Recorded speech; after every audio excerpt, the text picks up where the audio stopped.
Hello guys, আসসালামু আলাইকুম। সবাই কেমন আছেন? আশা করি সবাই ভালো আছেন। দীর্ঘদিন বন্ধ থাকার পর আজকে আবার নিজের কর্মস্থলে যোগ দিয়েছি। আসলে নিজের কর্মস্থানে আবার ফিরে গিয়েছি অনেক দিন ছুটি থাকার পর। কর্মস্থলে গিয়ে তো আসলে অনেক আনন্দ, কলিগদের সাথে দেখা সাক্ষাৎ, কথা বলা, সৌজন্য সাক্ষাৎ। তাই ভাবলাম আপনাদের সাথে একটা ব্লগ শেয়ার করে নিই। আমার এই ব্লগটা যদি ভালো লেগে থাকে অবশ্যই আপনারা লাইক, শেয়ার এবং কমেন্টস করতে ভুলবেন না।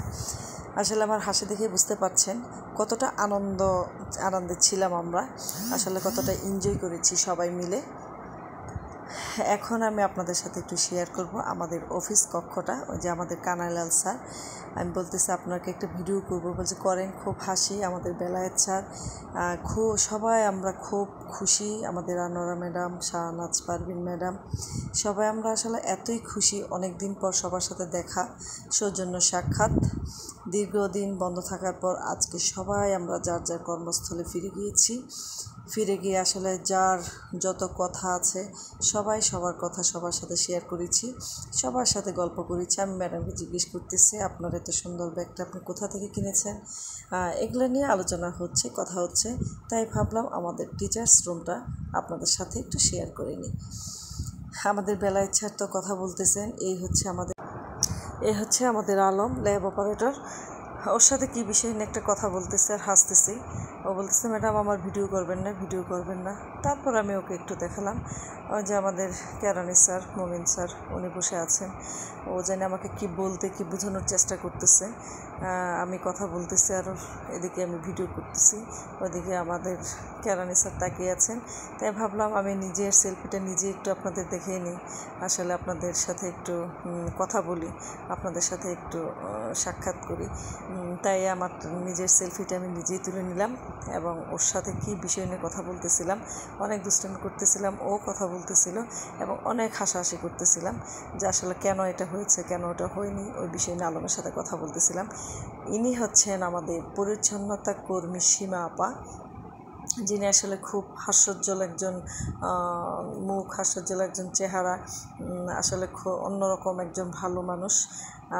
আবার আমি একটু কথা বলতেছি কার সাথে, আর তারপরে ফিরে গেলাম। উনি হচ্ছেন আমাদের নীলুফা আপা, যিনাকে ছাড়া আমরা আসলে অচল। এক কাপ চাও ওনাকে ছাড়া আমরা খেতে পারি না। তারপর চলে গেলাম আমাদের সম্মানিত প্রধান শিক্ষক। ভাবলাম যে আমাদের রুমটা দেখিয়েছে, ওনার রুমটা একটু আপনাদের দেখিয়ে দিই। ওনার রুমটা হচ্ছে এটা, এবং ওই পাশে আমাদের ল্যাব অপারেটর আলম বসে বসে কম্পিউটারকে কাজ করতেছেন। এদিকে আমাদের নীলুফা আপা বসে আছেন। তা নীলুফা আপার সাথে কিনে মজা করতেছি, আর আপনাদের সাথে আমাদের প্রধান শিক্ষকের রুমটা একটু ভিডিও করে নিলাম এই ফাঁকি দিয়ে।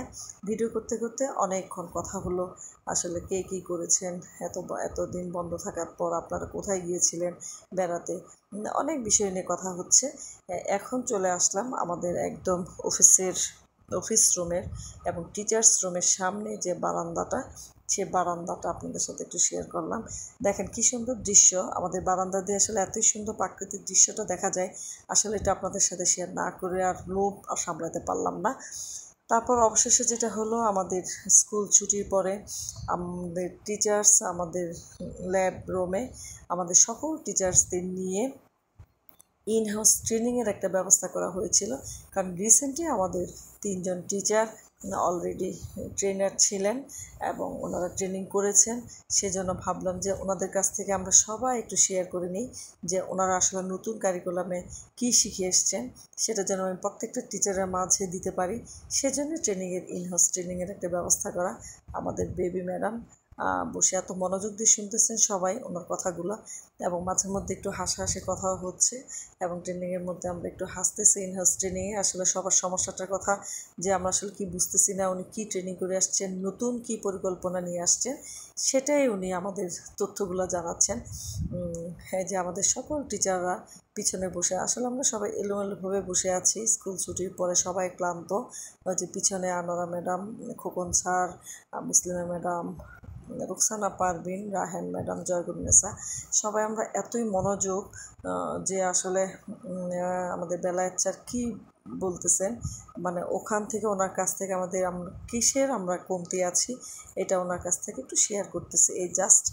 তারপর নিজের চেহারাটা একটু দেখিয়ে নিলাম।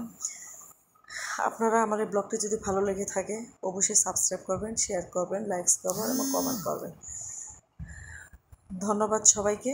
আশা করি সবাই আমার জন্য দোয়া করবেন, আমি যেন আরও নতুন নতুন ব্লগ নিয়ে আপনাদের সাথে হাজির হতে পারি, আপনাদের সাথে সুন্দর সুন্দর ব্লগ নিয়ে কথা বলতে পারি।